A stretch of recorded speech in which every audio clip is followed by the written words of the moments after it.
Welcome to Parsons Technical Webinar Series. I'm your host, Jessica Bennett. We have a great webinar today that will be presented by Les Cordone and Ajish Nambiar on strategies and technologies for municipal and industrial water recycling and reuse. Next slide, please.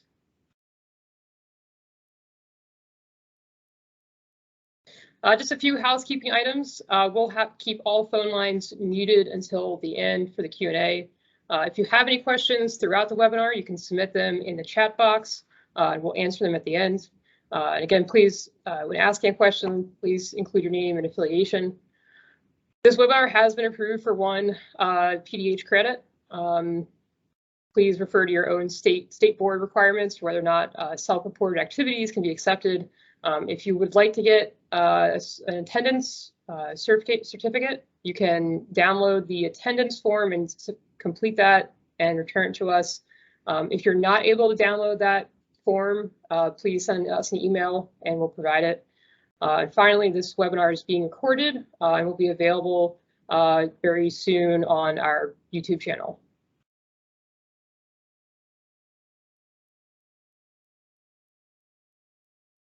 So just a brief agenda. I'll introduce the guest speakers next. They will give a core value moment, followed by the presentation and then Q&A at the end.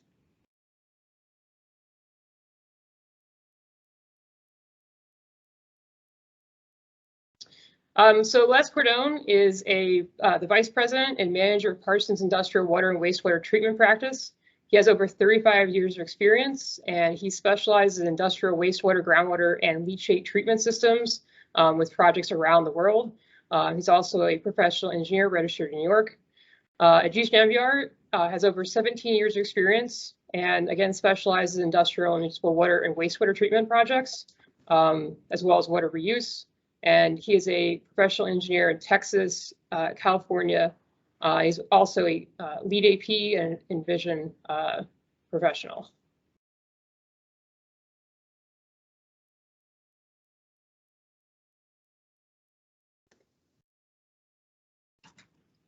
Okay, this is Les Cordone. I'm going to start talking now. I'm going to go through a core value moment. I did get a note from one of our attendees that they weren't able to see the slides, Jess. So I just sent you a note on that. So I'm just going to move through them, but hopefully that can get remedied as we go along. If there are other folks who can't see the slides, can you just send a note to Jess in the chat here. Core value. I'm going to go through a core value moment. Parsons has 6 core values that you can see here, and because of the topic of this presentation, I've chosen the core value of sustainability because water reuse is sustainability, and I'm going to get right into the presentation and start talking about it. And this entire presentation is really reflective of our of the use of water reuse as a sustainability goal that is happening really throughout the world right now. And go to the next slide, and I'll talk a little bit about what's happening from a world perspective. When you look at global water use and global water stress. So global water stress can be defined as a region where the total water withdrawals are equal to or greater than 25%, on an annual basis of the available renewable supplies. And you can see here the colorized areas of the globe are indicating areas that are at water stress, which is that 25% level or greater. And you can see that there's areas, South Africa, Mideast, Europe, a lot of the industrialized world, really, Asia, and then when we get over into the Western Hemisphere, we've got parts of the western side of South America, and especially focusing in on the western side of the United States out west. As we all know, it's dry out there, and there are water stress water stress factors that we hear about all the time, but it's definitely bore out by data. Next slide. I'm going to talk a little bit about, on the right-hand side, water reuse opportunities. This pie chart just gives a very broad swath idea of the amount of water that's used in the United States in various sectors. So the left-hand portion, the large tan area there, that's thermoelectric power, and that's 133 billion gallons of water per day. Mostly is used as once. A lot of it's used as once-through cooling water on power plants. The green area to the right, which is another large one, that's irrigation. That's about 118 billion gallons per day. Public supply is the purple area up top. That's about 39 billion gallons. Self-supplied industrial, which is the brown area down on the bottom, that's another 14.8 billion gallons a day. Point being that these uses are potential places where the water that's being used could be reused, or reused water that's reclaimed from somewhere else could be used for those requirements. For example, irrigation, a lot of what goes on in California in the water reuse market, the water is treated to a level where it is reusable for irrigation. On the drivers, on the left-hand side, I just want to highlight a few. There are many. It would be an entire presentation. But on the federal side, there's guidance, 2021 guidance, which is the EPA's National Water Reuse Action Plan. Basically, what it is reaching out to coordination really of local at the local government level, stakeholders, getting them to understand the importance of water reuse, both if it's wastewater or even if it's stormwater, how it might be reused, and trying to bring people into awareness of the importance of water, especially if they're in a severe area, the importance, and try to get them to understand that reusing water, even reusing sanitary water that's been treated, is something that is happening. It's been happening in the Mideast for a long time. It happens in Western United States, and it's probably going to it needs to be considered a resource, basically. So that's what that program really is. It's an informational program. On the state requirements, really California is in the forefront. They are really in a high level of water stress. And they do have requirements. Some of these are actually legislative, and other ones are just our goals. But for example, there's an executive order that directs statewide 25% reduction in the use of potable water. A lot of times agencies that are on the receiving end of this will also pass that on to industry. So it becomes industrial requirements in California. An example on this, the city of Los Angeles, the mayor has an initiative right now, the Hyperion treatment plant, where Ajish, who's going to talk in a minute, worked for 5 years doing projects. He has a goal of recycling 170 million gallons a day of the water that's being treated at the Hyperion treatment plant, which is a portion of the water being treated in the sanitary treatment plant. There's already a very evolved program of reusing water in Southern California, and Parsons has done. We've done a number of those projects, and we're going to talk about those as examples here in the remaining portion of this presentation. Corporate citizen goals. Most large corporations have sustainability goals, and those sustainability goals often incorporate water reuse on projects. I've worked on a number of projects for industrial clients where we are looking to implement things like water reuse to meet their corporate sustainability goals. And so it goes hand in hand. It's also oftentimes economically appropriate, and I'll talk about that at the end here. Just a couple of international examples on the industrial side, like up in the oil sands, which is up in Alberta, province of Alberta in Canada, where there's oil sands and there's hydrocarbons extracted from oil sands. One of the techniques that's used is a steam injection system. It's called steam enhanced gravity drainage, and 90% of the water used to make up that steam needs to be from recycled water sources. Also in the Mideast, I can mention the Mideast, which has historically had significant has done a lot of water reuse, especially for irrigation, because they are in a severe water area. There is the Gulf Cooperation Council, which includes Saudi, it includes Bahrain, it includes the Emirates, and Kuwait, all the local countries. They have a 90% reuse goal for treated sewage effluent by the year 2035. They're already reusing a significant amount of their sewage, at least as irrigation water in the Mideast.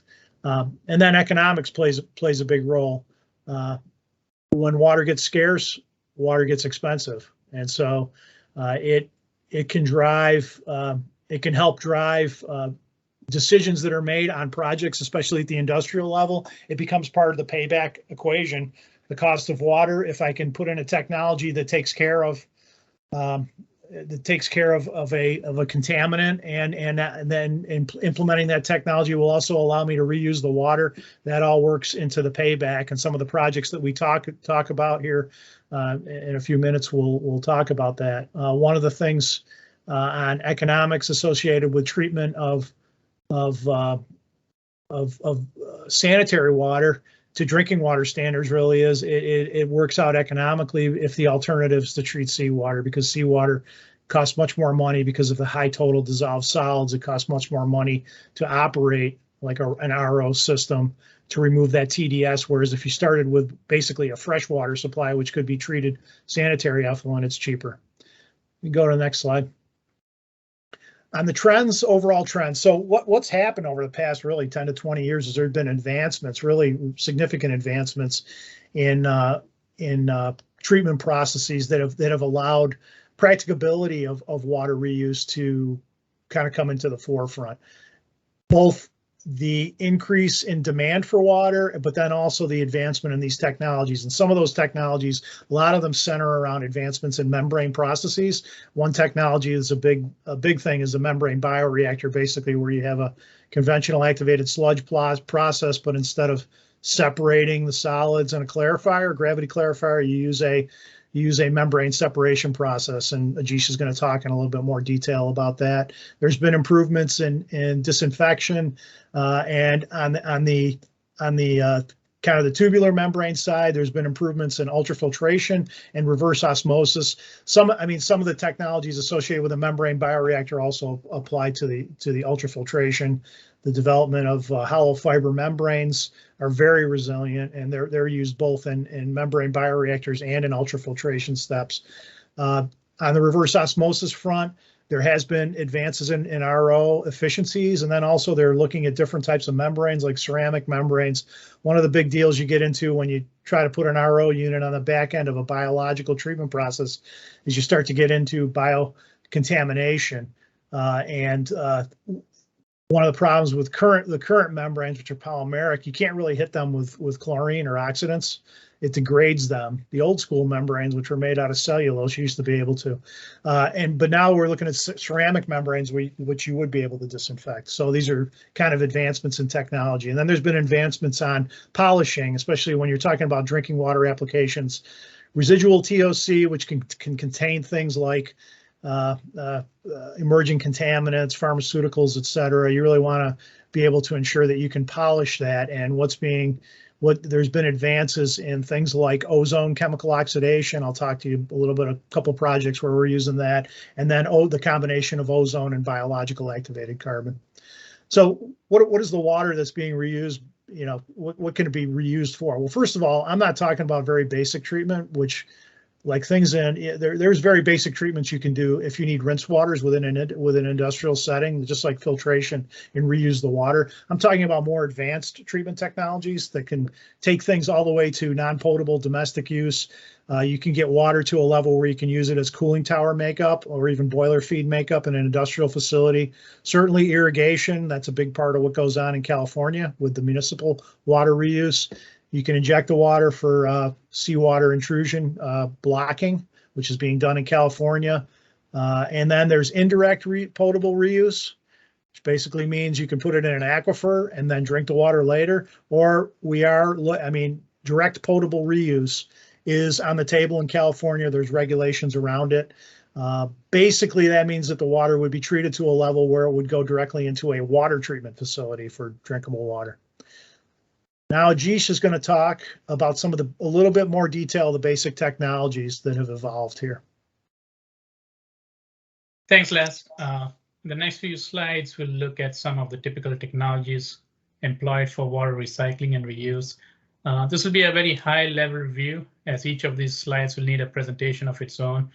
However, we'll spend some extra time looking at the membrane bioreactor, or the MBR, which has become the preferred biological treatment in many recycling projects. The slide here shows the stages of treatment in water recycling and reuse. There are typically 4 stages of treatment, as is shown here. Pre-treatment and secondary treatment are typical treatment employed in most of the industrial and municipal wastewater treatment processes. Water that is generally low in dissolved organics may not need a secondary treatment stage and would go directly into an advanced treatment process if being used for water recycling. For example, produced water treatment and any mining related wastewater treatment. The typical minimum requirement of water reclamation is treatment up to tertiary filters, which is generally followed by disinfection. Now, advanced treatment is employed based upon the end use of the water, as Les mentioned, and the need for high quality water. And we'll talk about more of this later in the presentation. The slide here shows some of the technologies employed for pre-treatment for municipal and industrial projects. Pre-treatment technologies generally remove solids, oil and grease, constituents that later on causes issues with the operations and maintenance of the downstream treatment process. Again, these are well-established technologies, and I won't go into the details here, but a few things to keep in mind developing a pre-treatment process scheme. One, you need to know that industrial applications may have several steps, as noted in the process flow diagram here, as industrial wastewater tends to be pretty varying, highly variable in quality and flow. So design of the system needs to account for these variabilities. Industrial pre-treatment may also include additional unit process when the system is being considered for reuse, as compared to a routine pre-treatment. For example, softening of water to remove magnesium and calcium may be considered in the pre-treatment step if a downstream treatment involves RO, as the cost for removing this up as a pre-treatment is cheaper than later removing in the RO step.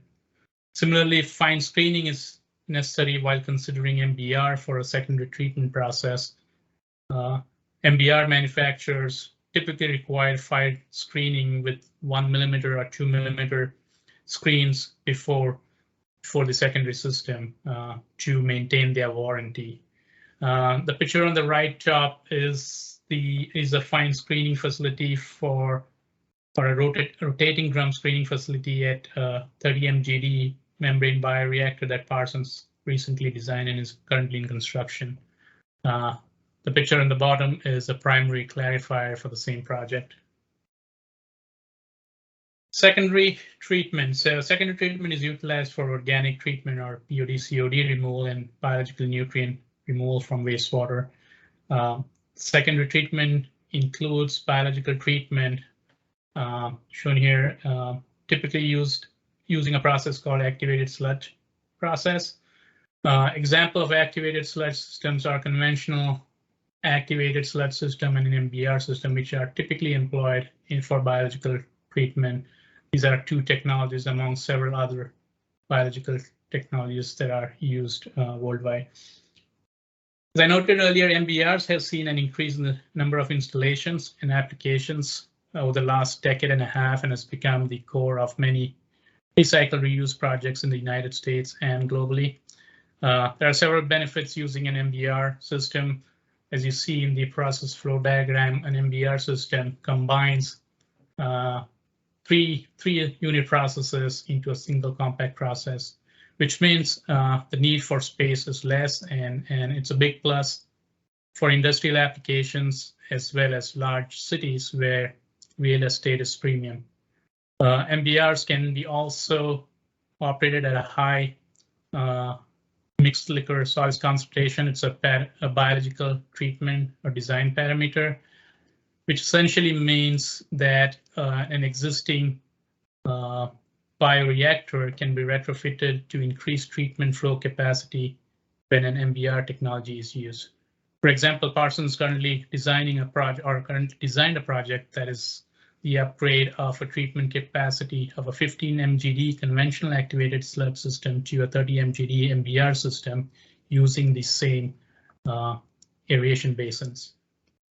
Another key benefit is the level of filtration. The water quality from an MBR treatment process, which includes membranes, is of high quality that can typically remove most of the parasites, bacteria, and most of the viruses from the biologically treated water. On the right are two Parsons design systems currently in operation. The picture on top is the MBR basins, membrane basins for the city of Visalia. The picture on the bottom is a application that Parsons designed for the city of Fresno. You can see the MBR system in the background, and this is the UV system that's used for disinfection of the treated water. So dwelling a little bit into MBRs here, so the picture on top shows the typical system. You have the biological reactor followed by a permeate or a membrane tank where all the membranes are installed. Organic oxidation occurs in the bioreactor and flows into the membrane tank. Some oxidation, further treatment occurs on the membranes itself, and then water is pumped out through the membrane, producing high quality water. The picture on the left hand side, there are two types of membranes. One is the hollow fiber membrane, and second is the flat sheet membrane. The picture on the left hand side here shows the strands of hollow fiber membranes. This is a cross section of an individual strand. You can see the membrane on the outer surface supported by a backing structure. That water flows or flows through this membrane into the tubular portion and is sucked out by permeate pumps.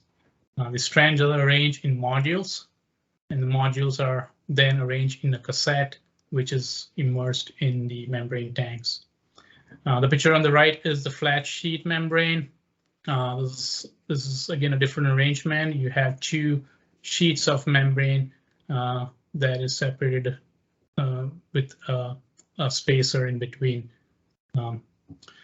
So the membranes are polymeric membranes, and some of the key or major manufacturers of the membranes are for hollow fiber membranes, Suez, DuPont, and Koch, and some of the flat plate membranes are noted here. Over the last 10-15 years, the demand for MBRs has increased, whereupon the number of manufacturers have gone up to, and the price of MBR has come down as opposed to 10-15 years back. Technological development is also occurring. Ovivo is currently looking at a ceramic flat sheet membrane, which could potentially reduce O&M costs and initial capital costs. So as I noted earlier, biologically treated filtered water with disinfection is the typically required treatment for water recycling, and generally is used for landscape irrigation, lake recharge, and non-potable domestic use. However, if additional treatment is required to meet quality requirement of the end user or end usage, advanced treatment is employed. Typically, this would mean removal of TDS or desalination, desaltation or desalination, polishing of the water for TOC, nitrogen, phosphorus, and other removal of other contaminants of emerging concerns. Reverse osmosis is a common treatment process for advanced treatment. Ultra pure water may require several stages of RO and may also include a mixed bed resin downstream of the RO for, again, high purity water. An alternative for an RO is Ozone BAC. It's a two-step process. Ozone basically is a potent oxidant that can break down microconstituents or TOCs in the water. BAC is a biological activated carbon. It's a biofiltration process where the shorter chain organic compound may be removed out of the water stream. Ozone BAC can have a downstream RO. There's a, or in parallel as well. There's a project or a system in Texas where MBR treated water goes to two parallel trains, one ozone BAC and separate RO to meet the requirements of the end usage. Advanced treatment process basically is employed for pathogen reduction and removing contaminants of emerging concerns.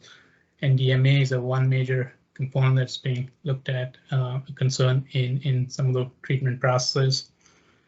Advanced oxidation step has generally been used in groundwater, generally used in California for advanced treatment processes that is designed to produce water for groundwater replenishment, indirect potable reuse, or direct potable reuse projects.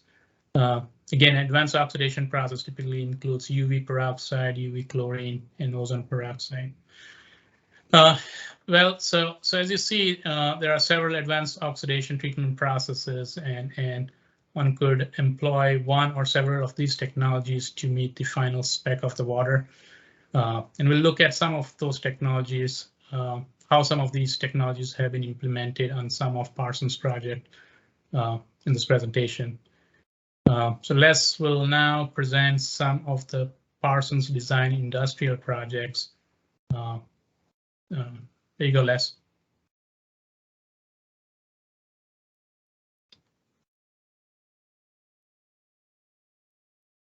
Les, you appear to be on mute. Okay, thanks, Ajay. Okay, go ahead and go to the next one. So now we're going to talk about a few industrial projects that we've done, representative ones. Again, it's a lot of these industrial projects occurred because there was a regulatory requirement, either for an emerging contaminant, pharmaceuticals, or just very restrictive discharge limitations in certain areas of the country that really, and then married that with the advancements in these technologies, we ended up with treatment processes where we were able to reuse the water right in the industrial facility. They weren't specifically built to reuse water, but that is the upshot of many of these projects that have been in operation now. And there's in a lot of cases, there's the water savings really helps with the payback on the project. So I'm just going to take you to the School of Hard Knocks for a few slides here. So go ahead, Najeesh. This is a project we did down in Puerto Rico at a biotech manufacturing facility. And this wastewater from this plant could be reasonably high strength, and it had a lot of nitrogen in it at times. And so we had a very stringent discharge limitation. We were basically discharged. We had limits on the normal things, BOD, nitrogen, et cetera, but we also had a TDS, a total dissolved solids limitation, which kind of takes you into the membrane world. So this is basically a zero discharge capable treatment plant, and right now more than 70% of the water that's treated is reused in this facility. So the upfront part of the treatment process is a simple block flow diagram up above there. We equalized the water, cooled it, and did pH adjust on it. Then the biological treatment process, because we had a lot of nitrogen, it's a standard nitrification, denitrification process.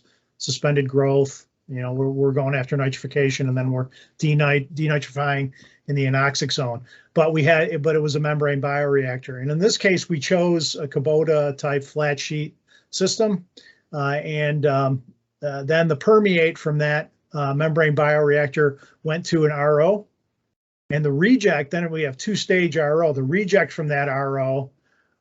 So this facility had a lot of its own well water where it was being used in its manufacturing process, sandy aquifers, and there was silica in there. So we were cycling up silica in the first stage of the RO. There was also some metals and whatnot that we're cycling up. So we had to pre-treat the reject from the RO, which is about 20% of the flow typically, and we went through a coagulation process and then went through an old school ceramic microfilter at that point. And then the permeate from that went to a secondary RO, basically a second stage RO. And so the permeate from that combined with the permeate from the first RO stage, and that water can go to direct, basically reuse. Some of it was discharged. The majority of it is reused. It's primarily used as cooling tower makeup in the industrial facility. The reject from the second RO went to a multi-effect brine evaporator, an evaporator, which basically created a brine stream that was disposed of offsite. So this process, you can take a look at the overall facility down in the lower right-hand corner. All the membrane bioreactors and all the reactors were inside kind of an open structure, and then there was the additional process equipment, including the microfilter and the RO unit. One of the RO units is shown in the left-hand side. I'm showing you a photo in the middle on the bottom there, Jish, if you can put the cursor on it. So that's a real flat sheet membrane MBR reactor when we've taken the sludge out of it and we needed to do some work on it. Those are the things that Ajish was showing you in the Kubota photo. Basically, those membranes are arranged and they're stacked. There's actually two stacks. You're seeing the top stack there. And that just one of the beauties of this system compared to a hollow fiber system is this can run by gravity. So the top of that reactor, you need about like 5 to 8 foot ahead of water on top of that reactor, and the water will pass through those membranes without a pump. And so that's a benefit of using the flat sheet membrane. Okay, go to the next one, Ajish. This is a project that we did in Ireland a few years ago, and this is the first treatment plant in the world designed specifically for the destruction of pharmaceutical active ingredients, otherwise known as endocrine disruptive compounds. You hear a lot of different words for them, microconstituents. Basically, this is a formulation and filling facility where they're doing oral contraceptive work. So oral contraceptives are primarily made up of naturally occurring estrogens, and then there were also some tranquilizers being managed at this facility. So there were some anthropogenic kind of tranquilizer type compounds.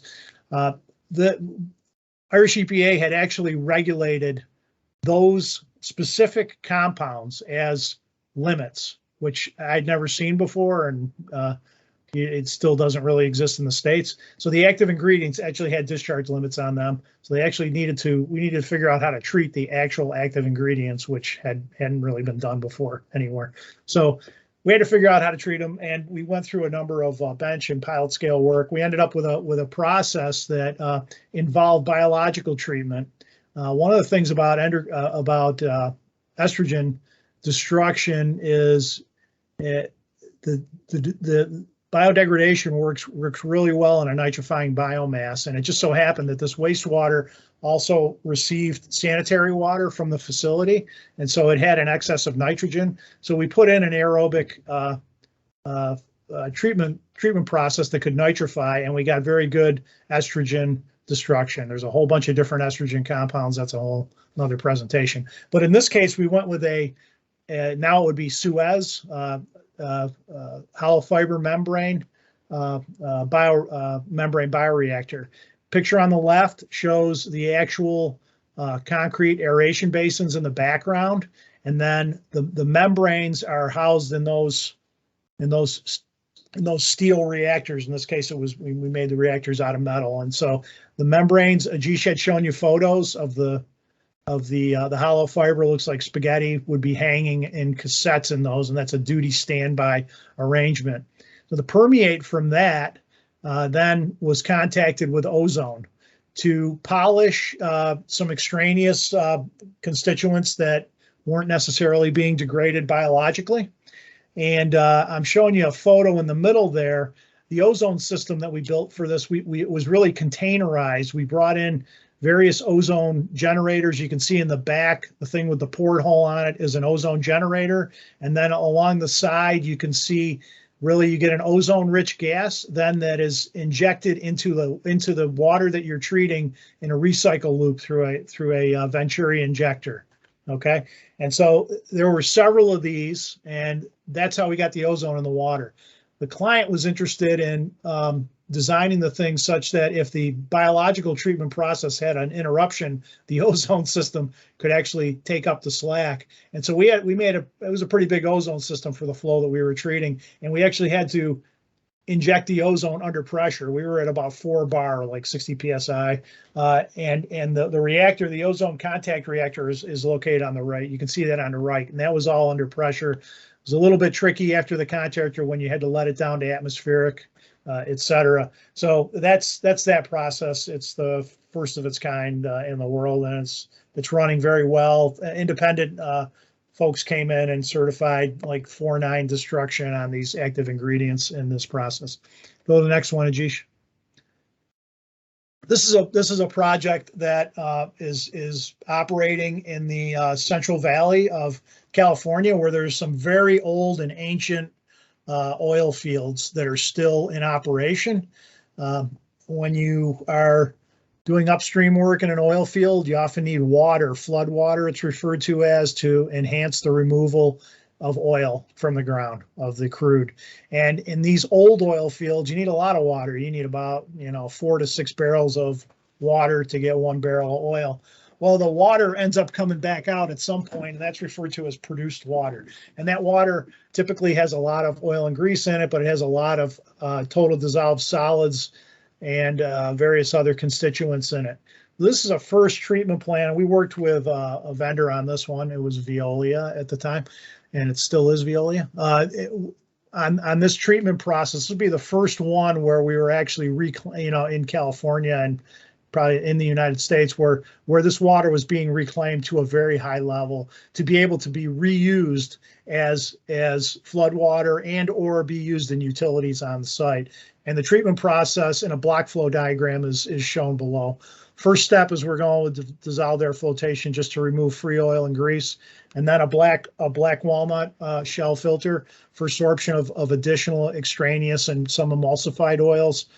There's a metals precipitation step. Then it went through a microfilter into ion exchange and softening to prepare the water to go through reverse osmosis. And then you've got like a 2-stage reverse osmosis step that occurs after that. This basically brings the water beyond drinking water quality, and it can be used for boiler feed makeup, but also the majority of what it's being used for is being used to reuse water to be used in flood water for petroleum recovery. And it reduced the amount of virgin water that was required by 80% in this case. And it won a water reuse project award at the time. So those are just some examples of how technological innovations over the past 10 to 15 years have really advanced the ability to economically meet discharge criteria, as well as create a water that can be reused and have some payback associated with that. Plus the sustainability factor is very important, and that job's in California, and water is incredibly valuable in California. So Ajish is now going to go and talk about, we have a very robust number of projects that we've done in Southern California where water reuse on the sanitary effluent side is happening in a big way. And Ajish is going to give you a couple examples of that. All right, thanks, Les. So as Les mentioned earlier in this presentation, municipal wastewater presents one of the biggest avenues for water recycling. In fact, wastewater is a resource in water-stressed regions that contribute to the region's water supply portfolio. So next few slides here kind of highlights Parsons projects in the municipal sector, or recycling projects in the municipal sector. This plant here was the upgrade of an existing 15 MGD conventional activated sludge system that was producing water that met reclaimed water or the produced water of reclaimed water quality, the system was upgraded to a 30 MGD membrane bioreactor treated water system. The Parsons was the design engineer for this project, and this project is currently in construction.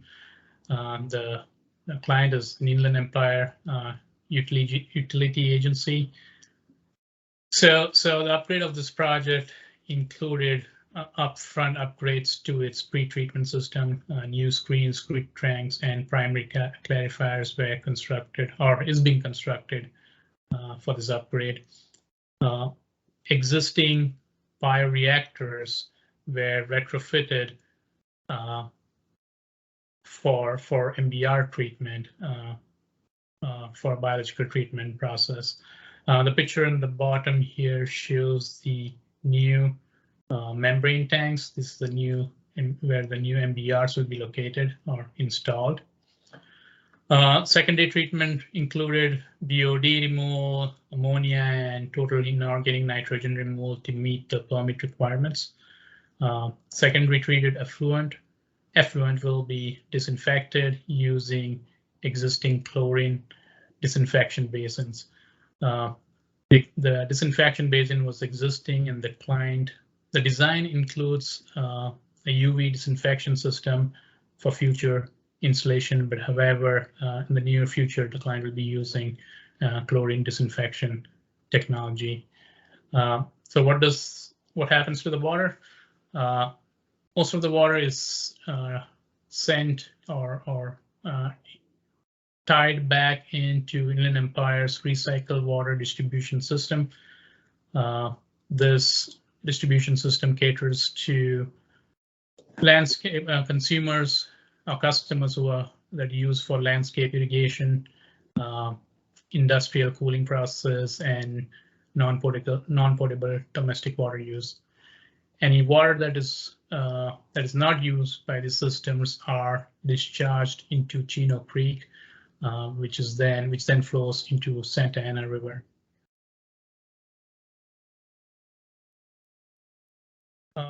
This is a similar project. Lack of time, I might jump into the next one here. This project here is the Phase 5 expansion for West Basin Municipal Water District. This is their Edward C. Little Water Recycling Facility. West Basin Municipal Water District is a water agency that manages and provides diverse water supply portfolio that includes imported water and recycled water.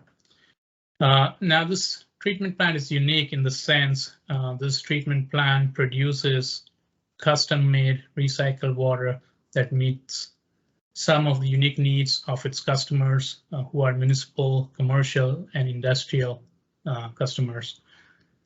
So West Basin sources its water from Hyperion Treatment Plant. Hyperion Treatment Plant is one of the City of LA's 4 treatment plants. That system is designed for 450 MGD and currently processes about 250 MGD. I think it's 270 MGD. A portion of the water is pumped to the West Basin facility, which is located approximately 2 to 3 miles from this facility, from the Hyperion treatment plant. Now the water that is sourced goes through 3 different process trains.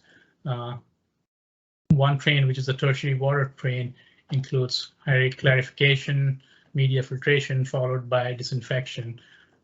This water is called tertiary treated water or Title 22 water. Title 22 is basically the code in California, code of regulations that defines recycled water. The water is sent to non-potable use, and portion of the water is also further treated at its satellite facilities to remove ammonia, which is then sent to refineries in the area for industrial cooling water usage. Another train employed at this facility is the Seawater barrier treatment system, which includes MF, RO, followed by UV AOP oxidation. The water is then blended with some imported water and injected into the ground as a seawater barrier to prevent seawater intruding into the local groundwater supply. The third treatment train is that produces low pressure boiler feed. An additional step in there is once it goes to a second RO, second pass RO, the water then is supplied to a high pressure boiler feed to Chevron, which is located. It's a neighboring facility next to West Basin. Parsons scope on this project is shown in green here, and I'll talk a little bit more in the next slide. The system also includes ozone pretreatment to prevent membrane biofouling. And I talk a little more on this slide here. So the scope of the project included ozonation for the 30 MGD system. The picture here shows the ozone generators producing 4,000 pounds per day ozone.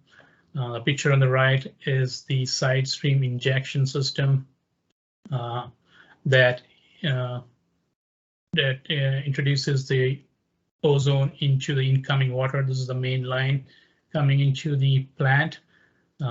It's side stream injection followed with Mazzi injectors dissolves ozone into the incoming water.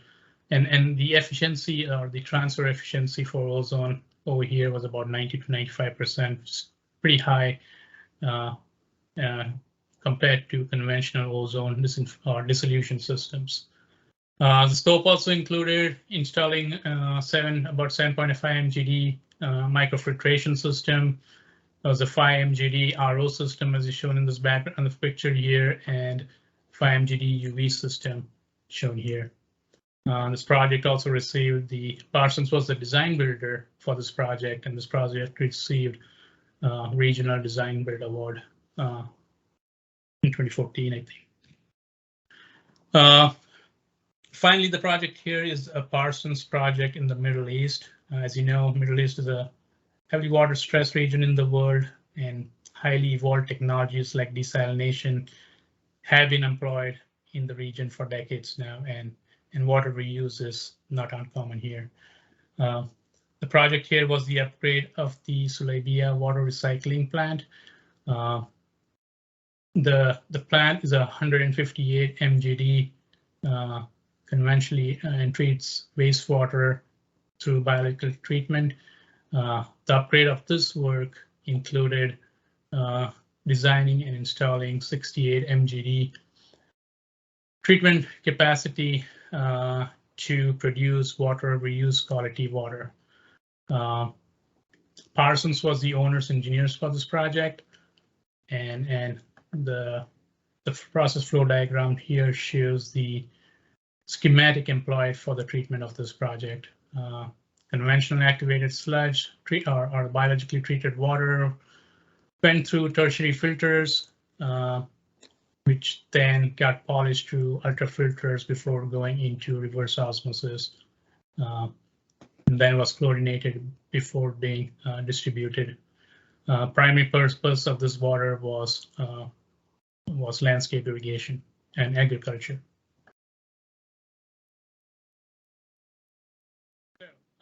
Now hand over the presentation to Les. Okay, so yeah, thanks, Ajish. So we're wrapping it up now. I'm glad we were able to get this done in a reasonable amount of time, because usually when I start talking about wastewater, I just go on and on and on. On some of the projects I've worked on, and Ajish is the same way. So basically, I don't know how much more I need to wrap this up, but to recap what we talked about here, water scarcity is the real deal, and it's happening in multiple regions of the world. With the advent of the technologies that we're talking about, and the fact that water is very scarce in certain areas, it becomes extremely very valuable.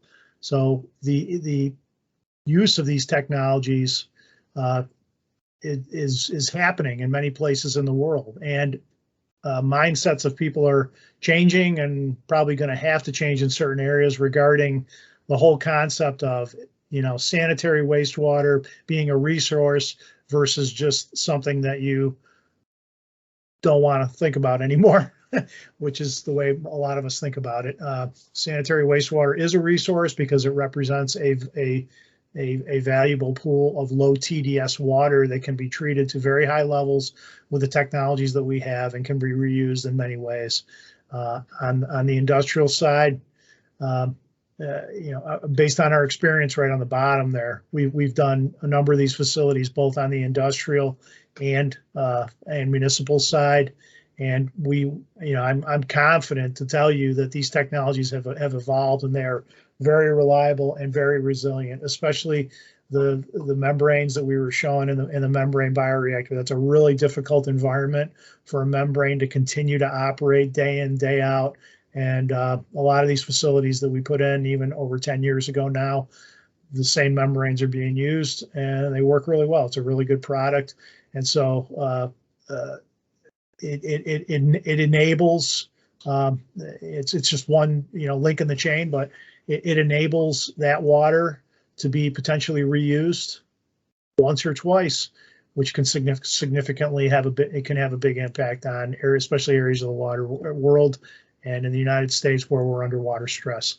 So we're going to wrap it up there. We really appreciate you guys showing up for this. It was a lot of fun to be able to talk to you about this and some of these projects that we've worked on.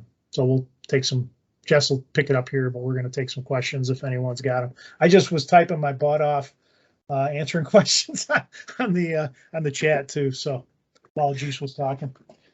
Yeah, thanks, Les. Thanks, Jeesh. Great presentation. Lots of really interesting information, especially with where direct reuse is going and recycling trends. I will try to go through the chat and see if there are any questions that weren't answered, but if there's anyone who wants to ask a question live or didn't already enter it in, please feel free to do so. I see here Chokshi, I'll unmute you and you can go ahead and ask your question. Hey Les, Ajish, great presentation and great project examples. One part I wanted to understand is most of our clients, especially on the commercial side, have a net zero targets. They are looking at some way, shape, or form to address their carbon footprint. With water reuse, have you guys done, or can you go back and estimate how much tons of carbon the client would save as part of their life cycle assessment? Ajish can take a crack at this one too, but I don't think we've ever calculated that here. So that's a good thought, and I think that we could certainly run those numbers on some of these projects as an example. But some of them are, some of the, like when you get into our reverse osmosis, it's a fairly energy intensive process.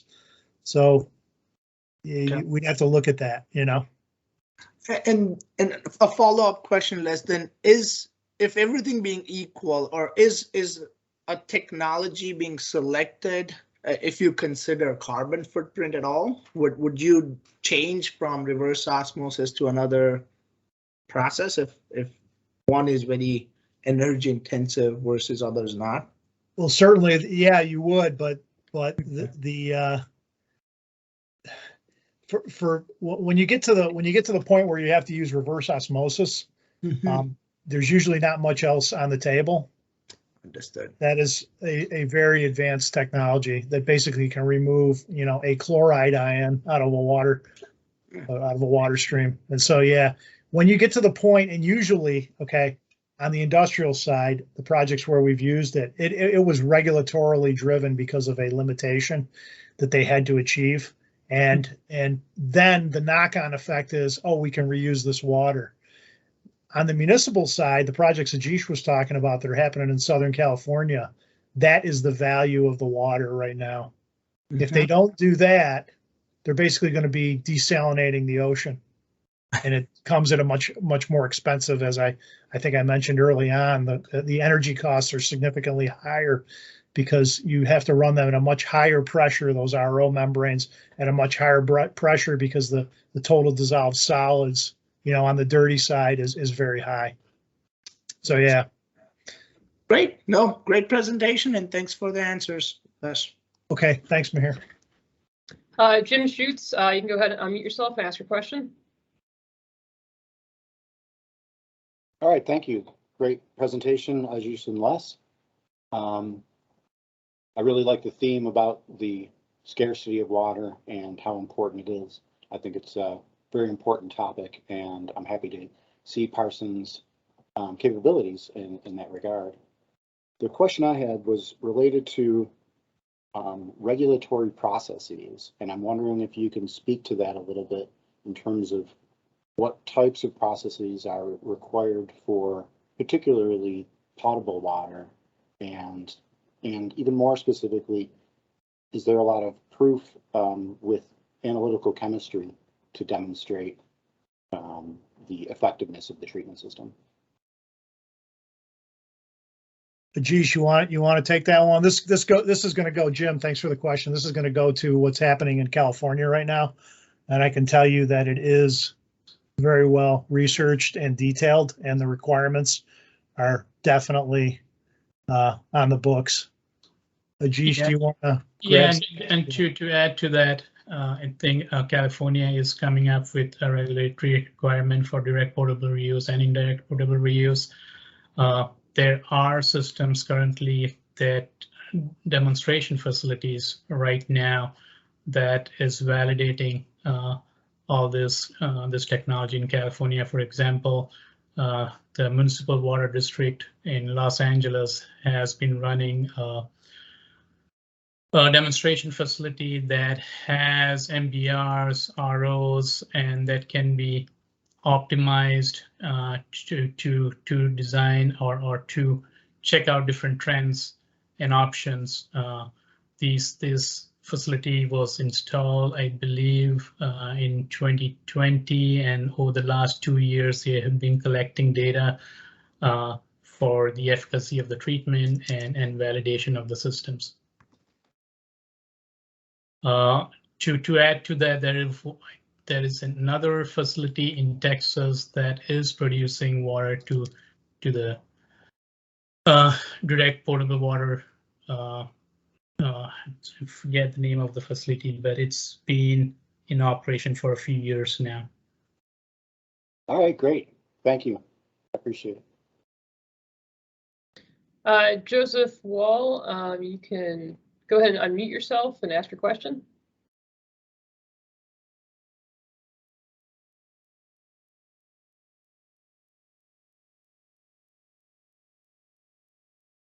I guess Joseph no longer had a question. If you do, please feel free to raise your hand again. So there's a question in the chat. How is reclaimed water distributed after treatment? I was just typing the answer to that. Typing fast while Ajish was talking. Actually, Ajish will take that because he actually mentioned an example of one of the municipalities in California where for one level of treatment, they have their own distribution system in place. But it just depends on what the end use of that water is. So, Ajish, you want to mention? Yeah, so as far as California is concerned, California has a code already for distribution of reclaimed water. It's generally termed as the purple pipe system. Agencies have installed this piping system for distribution of reclaimed water for non-potable reuse. Alternatively, like projects like West Basin, where they are directly working with an industrial facility, they'll have dedicated infrastructure from the system to this to the end user, basically.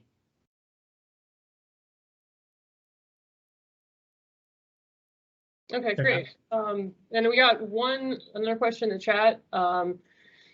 We might end on this one. Can you tell us the overall most common issues and obstacles that you've encountered in these projects on both the industrial side and the municipal side? We have another hour. I can tell you about a lot of things on the industrial side that we ran into, like that job in Puerto Rico. I think that was one of the first plants where somebody stuck an RO unit on the downstream side of an MBR. And that MBR that we had, which is a flat sheet MBR, we realized that if the permeate is so clean on an MBR, but if you have a little bit of TSS in there or biology, maybe you've got like those flat sheet membranes have been scored and there's a little bit going through. You wouldn't even measure that in TSS or even see it in a turbidity reading, but it would foul the RO unit, and we had all sorts of issues with that, and we had to track down basically those cassettes on that MBR that I showed you. Like I showed you the photo, and you had big, cassettes with multiple flat sheet membranes in there. We went in and put turbidity meters on each one of those that we could read from the outside, basically take a sample so we knew if we were getting into an issue. I was talking to Ajish about, we had an issue where the coating on that concrete basically was we used an epoxy coating, and somebody had applied it at an incorrect time and some of it sloughed off. And so you had like these epoxy razor blades flying around inside that reactor. And at some point they scoured some of those membranes, and we had to go in and take them out and replace them, et cetera. So there's one. I mean, I'm just giving you an example of like what you get into when you put a treatment plant together that hasn't been done before. But a lot of those types of problems are all figured out now and taken care of. Another thing that you want to watch out for with the MBR is that when you're doing your sludge dewatering, oftentimes you will use, which is a downstream process, your biosolids dewatering, you'll use a polymer. You need to be real careful about the potential to reintroduce high concentration of that polymer into like your biological process, because you run a centrifuge, you use polymer to dewater the solids. But if that polymer doesn't catch right and you walk away from that, you'll have a lot of polymer going back to the head of your plant, because usually the permeate or the centrate from a centrifuge gets recycled back to the head of your plant. We had a case where a lot of that went back because somebody walked away from it, and it ended up forming a cake on these flat sheet membranes that we had to pull out. And so we did some additional things after that to make sure that didn't happen again. These are the type of issues that you get into when you're running a treatment plant. Ajish, you got anything else you want to add to that? Or I could talk a lot more, but yeah, thanks, Les. I think we're gonna take one last question from Joseph Wall, since we had a technical glitch on there. We'll make sure we get his question in, and then we're probably gonna wrap up because we're over our hour. So Joseph asked, what is used in an MBR to verify if the organisms are still operating, or filtration uses DP? Is it the same as MBR? And does change out the organisms require a vendor, or can the operators perform this? Are still operating filtration uses? Yeah, you look at on the membrane part, you look at transmembrane pressure just like you would on an ultrafilter, et cetera. And you can regenerate or you can do external cleans on the membranes. Normally they will have an automatic back pulse where you reverse flow through the membranes. And then also in the membrane reactor, there's a lot of turbulence because there's a lot of aeration going on there. And then you have reverse flow, but then every once in a while you can pull cassettes out and put them in like a slight acidic solution for cleaning if you need to. You're monitoring transmembrane pressure, correct, across those membranes. Other than that, you're just running an activated sludge system. It's the same kind of thing. You're looking at your biology, you're making sure you're running it properly. Your sludge age is really kind of still in the same range. Like if you want to maintain nitrification, et cetera, you're keeping it at a certain sludge age. The beauty of the MBR, you can run your mixed liquor suspended solids up much higher than you would in a conventional process because you don't worry about the sludge having to bioflocculate and settle in a clarifier. And so if you can run your MLSS up at twice the concentration as you would in a conventional, you can make your reactor, the aeration basin, half the size. That saves a lot of money. And sometimes it makes it, even cost competitive between the two technologies for installation. Okay. We don't sell any of this stuff, by the way. Like, I don't really care. We just advocate for what we think is the best solution for our clients.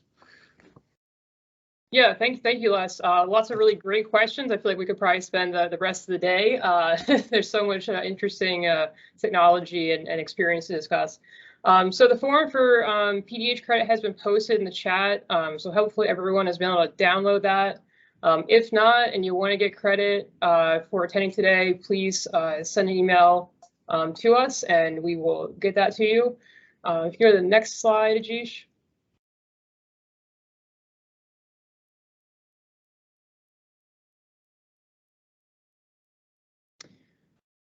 Yep, there you go. So our next webinar will be next month on March 9th at the same time. It'll be presented by Tim Alty on innovative drone applications for engineering and environmental projects. So be sure to have lots of interesting examples of what we've done with drones. Thank you again to everybody who joined us today. We hope we see you again next month. And this webinar recording will be posted on our YouTube channel the next couple of days. Thanks everyone for your attendance. Thank you for showing up. Hope you got something out of it. Bye-bye.